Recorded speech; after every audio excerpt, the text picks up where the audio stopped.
صحیح بخاری کی روایت ہے، اللہ کے نبی کے بیٹے ابراہیم کا انتقال ہوتا ہے۔ اللہ کے نبی اپنے بیٹے کو اپنی گود میں لیے ہوئے، بیٹا آخری سانسیں لے رہا ہے۔ ظاہر ہے اللہ کے نبی کو اولاد نرینہ نہیں ہے، 4 بیٹیاں ہیں، یہ ایک بیٹا ہوا ہے حضرت ماریہ کے پیٹ سے، اور وہ بیٹا بھی ابھی دودھ پینے کی عمر میں ہے، 2-2.5 سال کا ہے، اور وہ جو ہے دنیا سے جا رہا ہے۔ اللہ کے رسول رو رہے ہیں، بخاری کے الفاظ رو رہے ہیں اللہ کے رسول، اور آپ کی زبان پر جو الفاظ ہیں میرے بھائی، وہ حسین کے نام پہ یہ ماتم کی دکانیں اور یہ نوحہ کی دکانیں اور یہ رونے رلانے کی جو دکانیں ہیں، ان دکانوں کو بند کر دیتا ہے حسین کے نانا کا یہ جملہ۔ بیٹے کی لاش ہاتھ میں ہے اور محمد الرسول اللہ فرما رہے ہیں، ان العین تدمع والقلب يحزن ولا نقول الا ما يرضى ربنا۔ اے ابراہیم، تیرے باپ کا دل غمگین ہے، تیرے باپ کی آنکھوں سے آنسو بہ رہے ہیں، تیرا باپ تیرے جانے سے دکھی ہے، لیکن اے ابراہیم، تیرا باپ آج اپنی زبان سے کوئی ایسا جملہ نہیں نکالے گا جس سے اللہ ناراض ہو جائے۔ یہ حسین کے نانا کی تعلیم ہے میرے بھائی۔ اور اگر شہادتوں کو غم منانے کا دن مقرر کیا جائے تو پھر میں سمجھتا ہوں کہ 18 ذی الحجہ بھی کوئی کم تکلیف کا دن تو نہیں ہے، حضرت عثمان غنی کی شہادت کا دن۔ پھر میں سمجھتا ہوں کہ محرم کی پہلی تاریخ بھی کوئی کم افسوس کی تاریخ تو نہیں ہے۔ دنیا نے فاروق اعظم کو کھویا تھا۔ اگر غم کی بات ہے تو حضرت حسن رضی اللہ تعالیٰ عنہ تو حسین کے بڑے بھائی ہیں، ان کی وفات بھی غم کا دن ہونا چاہیے۔ بھائی اسلام ان جو ہے رسموں کا دین نہیں ہے کہ چلو بھائی کسی کی پیدائش تو خوشی مناؤ، کسی کی شہادت ہوئی تو غم مناؤ۔ اسلام کی تاریخ شہیدوں کے خون سے رنگین ہے۔ اسلام کے ماننے والے ہر دور میں اسلام کے لیے مرے اور مٹے ہیں، اللہ کی راہ میں شہید ہوئے ہیں، اور دنیا کی نظر میں وہ قتل ہو گئے، لیکن اللہ کے یہاں ان کو ایسی زندگی ملی ہے اور ایسا اعزاز ملا ہے کہ اللہ نے منع کیا کہ ان شہیدوں کو مردہ مت کو، وَلَا تَقُولُوا لِمَن يُقْتَلُ فِي سَبِيلِ اللَّهِ أَمْوَاتٌ، اللہ کی راہ میں جو قتل کر دیے جائیں، جو شہید ہو جائیں، انہیں مردہ مت کو۔ وہ اپنے رب کے پاس ایک ایسی زندگی گزار رہے ہیں جس زندگی کا تمہیں شعور نہیں ہے، تم سمجھ نہیں سکتے۔ اللہ نے ان کو بڑی معزز اور بڑی بہترین زندگی عطا فرمائی۔ تو کربلا کے واقعے پر آج ہم گفتگو کرنے جا رہے ہیں۔ کربلا کے واقعے کو سمجھنے کے لیے ہمیں تھوڑا سا پیچھے جانا پڑے گا۔ سن 61 ہجری میں کربلا کا واقعہ پیش آیا، تھوڑا سا پیچھے جائیے، سن 35 ہجری میں مدینۃ الرسول میں عثمان غنی شہید کر دیے، اور یہ وہ دن تھا جس دن سے امت میں خانہ جنگی شروع ہو گئی۔ مسلمان کی تلوار مسلمان پر جو اٹھی وہ آج تک نہیں بند ہوئی اور قیامت تک نہیں بند ہوئی۔ اللہ کے نبی صلی اللہ علیہ وسلم فرماتے ہیں، ابو داؤد کی 4252 اور ترمذی کی 2202 نمبر کی حدیث ہے، اذا وضع السیف فی امتی لم یرفع عنہا الی یوم القیامہ، جب میری امت میں مسلمان کی تلوار ایک بار مسلمان کے لیے اٹھ جائے گی پھر وہ قیامت تک بند نہیں ہو۔ سن 35 ہجری سے لے کر کے سن 40 ہجری تک حضرت علی رضی اللہ تعالیٰ عنہ کا دورے حکومت رہا، اور اس 5 سال کے دورے حکومت میں آپس میں بڑی لڑائیاں ہوئی، خانہ جنگیاں ہوئی، مسلمان کا خون مسلمان کے ذریعے بہا، فتوحات کا سلسلہ بند رہا۔ امت کے لیے بڑا آزمائش کا یہ پیریڈ تھا۔ حضرت علی شہید ہوئے، عبد الرحمن ابن ملجم نام کے ایک خارجی نے کوفہ کی جامع مسجد میں فجر کی نماز میں ان کے اوپر حملہ کیا، وہ شہید ہو گئے۔ ان کی وفات کے بعد، ان کی شہادت کے بعد مسلمانوں نے ان کے بڑے بیٹے حضرت حسن کو خلیفہ بنایا۔ حضرت حسن رضی اللہ تعالیٰ عنہ بھی اپنے والد کی فوج لے کر کے مقابلے کے لیے آگے بڑھے۔ ادھر حضرت حسن کی فوج ہے، ادھر حضرت معاویہ کی فوج ہے۔ بخاری کی روایت کل میں نے آپ کو پڑھ کے سنائی، بہت بڑا لشکر لے کے حضرت حسن گئے تھے۔ حضرت معاویہ کے ساتھ حضرت عمرو بن عاص تھے، انہوں نے کہا اتنا بڑا لشکر ہے، بڑا خون خرابہ ہوگا، یہ لشکر مارے کاٹے بغیر واپس نہیں جائے گا۔ حضرت معاویہ رضی اللہ تعالیٰ نے اس موقع پر کہا تھا، اے عمرو، اگر یوں ہی قتل ہوتا رہا، لڑائیاں ہوتی رہیں، من لی بامور المسلمین، من لی بنسائہم، من لی بزیاتہم، مسلمانوں کی جان و مال کا کیا ہوگا، مسلمانوں کی عزت و آبرو کا کہ کب تک یہ خون خرابہ چلے گا۔ صلح کی پیشکش کی گئی، سیدنا حسن رضی اللہ تعالیٰ عنہ نے صلح کی، اور اسی صلح کے اوپر نبی کریم صلی اللہ علیہ وآلہ وسلم کی وہ پیشن گوئی پوری ہوئی جو آپ نے اپنے نواسے حضرت حسن کے بارے میں فرمائی تھی کہ میرا یہ بیٹا سردار ہوگا، اللہ تعالیٰ اس کے ذریعے امت میں 2 بڑی جماعتوں میں صلح کرائے گا۔ صلح ہو گئی، حضرت امیر معاویہ کو حضرت حسن نے بھی خلیفہ مان لیا، باقی سارے لوگوں نے اپنا خلیفہ اور امیر چن لیا۔ اب سن 40 ہجری سے لے کر کے سن 60 ہجری تک 20 سال کا جو دور تھا، حضرت امیر معاویہ کا دور تھا، آپس میں کوئی لڑائی نہیں ہوئی۔ کیوں لڑائی نہیں ہوئی؟ بھئی عثمان غنی کے دور میں جو فسادی لوگ تھے کیا وہ ختم ہو گئے؟ نہیں ہیں، وہ فسادیوں کا گروہ بصرہ میں بھی ہے، کوفہ میں بھی ہے، مگر یہ حضرت امیر معاویہ کی حکمت عملی تھی، ان کی پالیسی تھی، ان کے اندر جو برداشت کا مادہ تھا،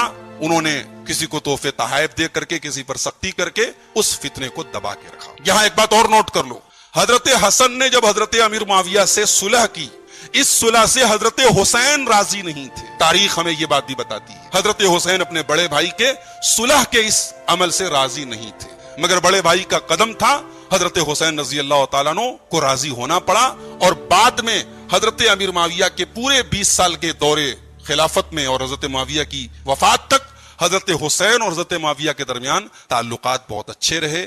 ہر سال حضرت حسن و حسین رضی اللہ تعالیٰ عنہما دمشق آتے تھے، حضرت امیر معاویہ بڑا احترام کرتے تھے، ان کو تحفے تحائف دیتے تھے، اور بڑے خوشگوار تعلقات تھے حضرت امیر معاویہ سے اور ان دونوں بھائیوں سے۔ پھر حضرت حسن کا انتقال ہو گیا، حضرت حسن کے انتقال کے بعد بھی حضرت حسین اور حضرت معاویہ کے درمیان تعلقات خراب نہیں۔ پھر 16 سال کے بعد حضرت حسن کے حضرت امیر معاویہ کے ہاتھ پہ صلح کرنے کے 16 سال کے بعد سن 56 ہجری میں حضرت امیر معاویہ کے پاس ایک ان کے دل میں یہ خیال پیدا ہوا کہ میں بڑھاپے کی عمر میں پہنچا ہوں، میرے بعد بھی کوئی جو بھی خلیفہ ہو مجھے نامینیٹ کر دینا چاہیے۔ اور یہ خیال سب سے پہلے حضرت معاویہ کے سامنے پیش کس نے کیا؟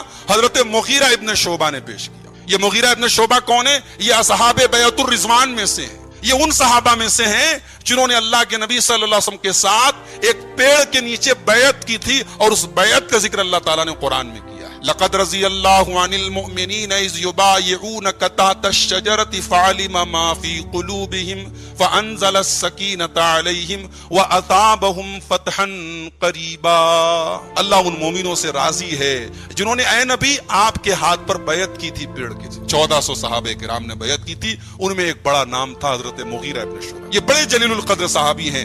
جنگ یرموک میں لڑتے لڑتے ان کی ایک آنکھ ختم ہو گئی۔ جنگ قادسیہ میں پوری امت کی طرف سے یہ نمائندہ بن کر کے، ایمبیسڈر بن کر کے کسریٰ کے دربار میں گئے تھے۔ 131 حدیثوں کے راوی ہیں حضرت مغیرہ ابن شعبہ، بہت بڑے عالم ہیں، صحابہ کرام میں عالم بھی ہیں، فقیہ بھی ہیں۔ انہوں نے حضرت معاویہ کے سامنے سب سے پہلے یہ رائے رکھی کہ اے امیر المومنین، امت کے حالات اب ویسے نہیں ہیں جو حضرت ابوبکر، عمر اور عثمان کے دور میں۔ فتنہ پرور طبقہ موجود ہے، آپ اگر امت کو اسی حال میں چھوڑ کے چلے گئے تو اندیشہ ہے کہ سکون ختم ہو جائے گا، پھر سے کھانا جنگی شروع ہو جائے گی، آپ کسی کو نامینیٹ کریں۔ حضرت امیر معاویہ رضی اللہ تعالیٰ عنہ نے پوری نیک نیتی کے ساتھ یہ سوچتے ہوئے کہ میرے بیٹے یزید کے اندر وہ تمام خوبیاں ہیں جو حکومت اور خلافت کے لائق ہوتی ہیں، حضرت امیر معاویہ نے اپنے بیٹے یزید کو نامینیٹ کیا، نامزد کیا۔ اب اگر کوئی یہ کہتا ہے یزید اس دور میں شرابی تھے، زانی تھے، بدکار تھے، غلط تھے، تو وہ یزید سے زیادہ یزید کے باپ کے اوپر کلیم کر رہا ہے کہ بھائی ایسے آدمی کو انہوں نے خلیفہ نامزد کر دیا،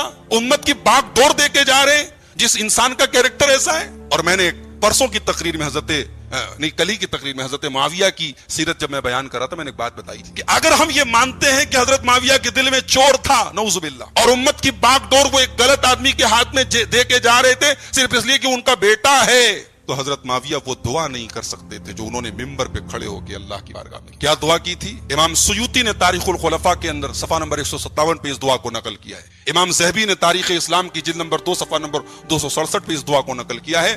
حضرت امیر معاویہ دعا کر رہے تھے، اللہم ان کنت اہدت لیزید لما رأیت من فضلہ فبلغ ما عملت واعنہ۔ اے اللہ، اگر میں نے یزید کو اپنا ولی عہد بنایا ہے اس لیے کہ میں اس کے اندر خوبیاں دیکھ رہا ہوں، تو اے اللہ جس کی میں امید کر رہا ہوں تو اس عہدے تک، اس کرسی تک اس کو پہنچا دے اور اس کی مدد فرما۔ وَإِن كُنتُ إِنَّمَا حَمَلَنِي حُبُّ الْوَالِدِ لِوَلَدِهِ، اور اے اللہ اگر اس کام کے اوپر میرے باپ ہونے کی وجہ سے میں نے یہ کام کیا ہے، باپ کی محبت کی وجہ سے اگر میں نے یہ کام کیا ہے، تو اے اللہ فَقْبِضْهُ قَبْلَ أَن يَبْلُغَ ذَلِكَ، اس عہدے تک اور اس ذمہ داری تک پہنچنے کے پہلے تو میرے بیٹے کو اٹھا لے۔ جس باپ کے دل میں چور ہو میرے بھائی، وہ باپ اللہ کے گھر میں کھڑے ہو کر کے یہ دعا نہیں کر سکتا۔ اور یہی وجہ ہے کہ عبداللہ ابن عباس جو حضرت حسین سے بڑے بھی ہیں اور ان کے گھر کے بزرگوں میں شامل کیے جاتے ہیں، عبداللہ ابن عباس، بھئی اللہ کے رسول کی وفات کے وقت حضرت حسین کی عمر 6 سال یا 7 سال تھی، 6 سال تھی، حضرت حسن کی 7 سال، اور عبداللہ ابن عباس رضی اللہ تعالیٰ عنہ رسول کی وفات کے وقت 12-13 سال کے تھے، بڑے ہیں ان سے عمر میں۔ اور ظاہر ہے کہ اہل بیت میں حضرت عبداللہ ابن عباس کا اپنا ایک مقام۔ عبداللہ ابن عباس کے پاس جب حضرت امیر معاویہ کے انتقال کی خبر آئی تو علامہ بلازری نقل کرتے ہیں انصاب الاشراف کے اندر کہ انہوں نے حضرت معاویہ کے حق میں دعا کی اور پھر لوگوں کو خطاب کر کے کہا کہ اللہ کی قسم معاویہ اپنے سے پہلے کے لوگوں کے جیسے نہیں تھے اور نہ ان کے بعد والے ان کے جیسے ہوں گے، اور ان کی اولاد میں وَإِنَّ ابْنَهُ يَزِيدُ لَمِن صَالِحِ أَهْلِهِ، ان کا بیٹا یزید ان کے پریوار میں، ان کی فیملی میں ایک نیک انسان ہے۔ فَالْزِمُوا مَجَالِسَكُمْ وَآتُوا طَاعَتَكُمْ وَبَيَّتَكُمْ، تو تم لوگ اپنی اپنی جگہ رہو اور جب